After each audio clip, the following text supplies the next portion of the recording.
അതിൽ മലയാളി എന്നുള്ള നിലയിൽ നമുക്ക് അഭിമാനിക്കാവുന്ന നിമിഷം ഒരിക്കൽ കൂടി സമ്മാനിച്ചിരിക്കുന്നു സഞ്ജു സാംസൺ. ആദിൽ പാലോട്. ഉറപ്പായും അത് തന്നെയാണ്. തുടർച്ചരം സഞ്ജു സാംസൺ നടന്നു കയറിയിരിക്കുന്നത് ചരിത്രത്തിലേക്കാണ് എന്ന് പറയാം. ഈ ദിവസം, ഈ രാത്രി അത് സഞ്ജു സാംസന്റെ രാത്രിയാണ്.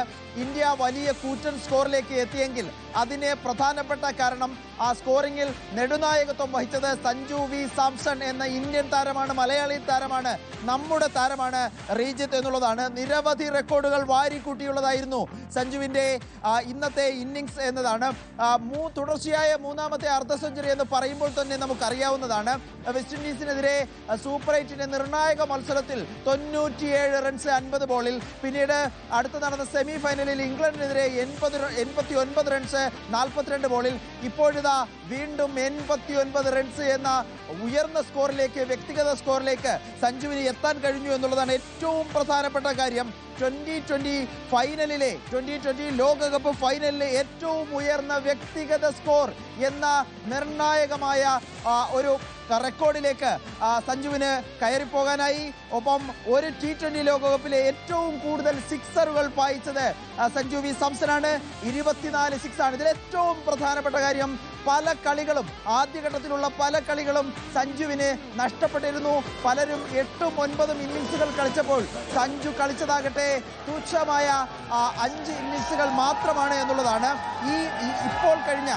ഇപ്പോൾ നടന്ന ഇന്നിങ്സിൽ മാത്രം 8 സിക്സറുകൾ സഞ്ജുവിന് അടിച്ചുകൂട്ടാനായി. ഒരു ലോകകപ്പിൽ ഇന്ത്യക്കായി ഏറ്റവും കൂടുതൽ റൺസ് നേടുന്ന താരം എന്ന കോഹ്ലിയുടെ റെക്കോർഡിനെ മറികടന്നു സഞ്ജു എന്നുള്ളതും പ്രധാനമാണ്.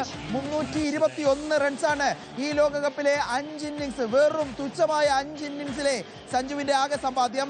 നേരത്തെ വിരാട് കോഹ്ലിയുടെ സമ്പാദ്യം 319 റൺസ് ആയിരുന്നു. ഒരു ലോകകപ്പിൽ ആകെ അടിച്ചുകൂട്ടിയ റൺസാണ്. അതിനെ മറികടന്നിരിക്കുന്നു. ഇപ്പോൾ നോക്കുമ്പോൾ 5 ഇന്നിങ്സ് കളിച്ച സഞ്ജുവാണ് റൺവേട്ടക്കാരുടെ പട്ടികയിൽ. ലോകകപ്പിന്റെ പട്ടിക പരിശോധിക്കുമ്പോൾ രണ്ടാമതായി നിൽക്കുന്നത്. പാകിസ്ഥാൻകാരൻ കഴിഞ്ഞാൽ പിന്നീട് സഞ്ജുവാണ്. സഞ്ജു കഴിഞ്ഞാണ് ഇഷനും സൂര്യയും ഒക്കെ വരുന്നത് എന്നതും പ്രധാനപ്പെട്ട കാര്യം. ഏതായാലും നിർണായകമായ മത്സരത്തിൽ, വളരെ പ്രധാനപ്പെട്ട സഞ്ജുവിനൊപ്പം തന്നെ സഞ്ജുവിന്റെ നേട്ടം എടുത്തു പറയുമ്പോൾ നമുക്ക് ആവേശമുണ്ട്, സന്തോഷമുണ്ട്. അതിനൊപ്പം തന്നെ എടുത്തു പറയേണ്ട ചില പേരുകൾ കൂടി ശ്രദ്ധേയമാണ്. ഇന്ത്യക്കായി ഇഷാൻ കിഷൻ 25 പന്തിൽ 54 റൺസ് നേടുന്ന വെടിക്കെട്ട് പ്രകടനം നമ്മൾ കണ്ടു.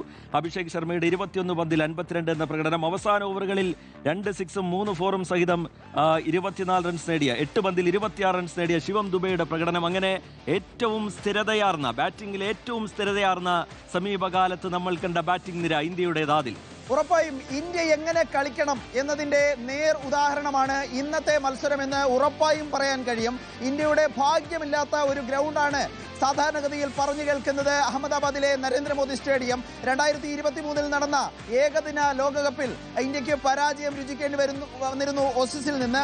ഇപ്പോൾ ഇന്ത്യ എന്താണോ ആഗ്രഹിക്കുന്നത് അതാണ് ബാറ്റർമാർ ഇന്ത്യക്ക് നൽകിയത് എന്നതാണ്. ടോപ്പ് ഓർഡർ മുഴുവൻ ഫോമിലായിരുന്നു. സഞ്ജു സാംസൺ 8 സിക്സറുകൾ, 5 ഫോറുകൾ, 46 ബോളിൽ 89 റണ്ണ്.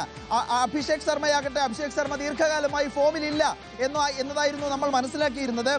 3 സിക്സറുകൾ, 6 ഫോർ, 21 ബോളിൽ, തുച്ഛമായ വെറും 21 ബോളിലാണ് 52 റൺസിലേക്ക് അഭിഷേക് ശർമ്മയ്ക്ക് അർദ്ധ സെഞ്ചുറിയിലേക്ക് എത്താൻ കഴിഞ്ഞത്. പിന്നീട് അഭിഷേക് ശർമ്മ ഔട്ടാവുമ്പോൾ, വിക്കറ്റ് പോകുമ്പോൾ അടുത്തത് ഇറങ്ങിയത് ഇഷാൻ കിഷനാണ്. ഇഷാൻ കിഷനാകട്ടെ 4 സിക്സറുകൾ, 4 ഫോറുകൾ, വെറും 25 പന്തിൽ 54 എന്നുള്ള റൺസിലേക്ക് എത്താനായി. ഒരു പരിധിവരെ, ഒരു ഘട്ടത്തിൽ 250 റൺസ് കടക്കുമോ എന്ന ആശങ്ക ഇന്ത്യൻ ക്യാമ്പിൽ ഉണ്ടായിരുന്നു, ഡ്രസ്സിംഗ് റൂമിലുണ്ടായിരുന്നു, ആരാധകർക്കുണ്ടായിരുന്നു. എന്നാൽ അവസാനം ശിവം ദുബെ ഇറങ്ങുന്നു, ഇന്ത്യയുടെ മാനം കാക്കുന്നു എന്ന് നമുക്ക് പറയാം. 250 മുകളിലേക്കുള്ള ഒരു കൂറ്റൻ സ്കോറിലേക്ക് പോകാൻ ശിവം ദുബെയുടെ പ്രകടനം സാധ്യമാക്കി. 2 സിക്സറുകളും 3 ഫോറുകളും, വെറും 8 പന്തിൽ 26 റൺസാണ് ശിവം ദുബെ അടിച്ചുകൂട്ടിയത്. ഏതായാലും ഇന്ത്യ എന്താണോ ആഗ്രഹിച്ചത്, ബാറ്റ്സ്മാൻമാരിൽ നിന്ന് എന്താണോ പ്രതീക്ഷിച്ചത് അത് തന്നെ ലഭിച്ചിരിക്കുന്നു. പ്രത്യേകിച്ച് സഞ്ജുവിൽ നിന്ന് നിർണായക മത്സരത്തിൽ നിർണായകമായ ഇന്നിംഗ്സ് പൂർത്തിയാക്കിയിരിക്കുന്നു സഞ്ജുവിന്റെ ഭാവി ഇനി ശോഭനമാകുമെന്ന കാര്യത്തിൽ സംശയമില്ല.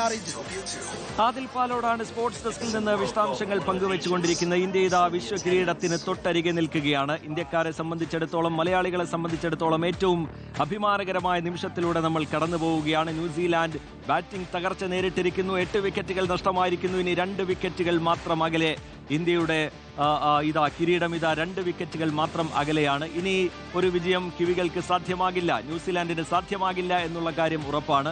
വെടിക്കെട്ട് പ്രകടനം, റൺമല തീർക്കുന്ന പ്രകടനം ഇന്ത്യൻ ബാറ്റർമാരുടെ ഭാഗത്ത് നിന്ന് നമ്മൾ കണ്ടു. അതിൽ തന്നെ സഞ്ജു സാംസന്റെ പ്രകടനം, റെക്കോർഡുകൾ പലതും തിരുത്തിക്കുറിച്ചുള്ള സഞ്ജു സാംസന്റെ പ്രകടനം ഏറ്റവും ശ്രദ്ധേയമായി മാറി. തുടർച്ചയായി 3 അർദ്ധ സെഞ്ചുറികൾ നേടുന്ന തരത്തിലേക്ക് സഞ്ജുവിന്റെ മികവ് ഉയർന്നു. അതിൽ തന്നെ സെമിയിലുള്ള അർദ്ധ സെഞ്ചുറി, കലാശ പോരാട്ടത്തിലുള്ള അർദ്ധ സെഞ്ചുറിക്ക് തൊട്ടരികെ വിക്കറ്റ് നഷ്ടമായതിന്റെ ഒരു സങ്കടമൊക്കെ നമുക്കുണ്ടെങ്കിൽ കൂടി പക്ഷേ ഇത് സന്തോഷിക്കാനുള്ള സമയമാണ്.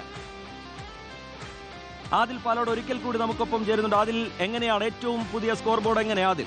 ഇപ്പോൾ ന്യൂസിലൻഡ് തകർന്നുകൊണ്ടിരിക്കുകയാണ്. ഈ തകർച്ച പൂർത്തിയാകുന്നതാണ് നമ്മൾ കാണുന്ന കാഴ്ച. 152 റൺസായി 152 റൺസിന് 9 വിക്കറ്റ് എന്ന നിലയിലേക്ക് കാര്യങ്ങൾ മാറിയിരിക്കുന്നു. ഇന്ത്യയുടെ പക്കലിനി വിജയത്തിലേക്ക് ഇനി മിനിറ്റുകൾ, നിമിഷങ്ങൾ മാത്രം ബാക്കി. ശ്രീജിത്ത്, വളരെ പ്രധാനപ്പെട്ട ഒരു വിക്കറ്റ് ഇപ്പോൾ ഇന്ത്യക്ക് ലഭിച്ചിരിക്കുന്നു എന്നുള്ളതാണ്.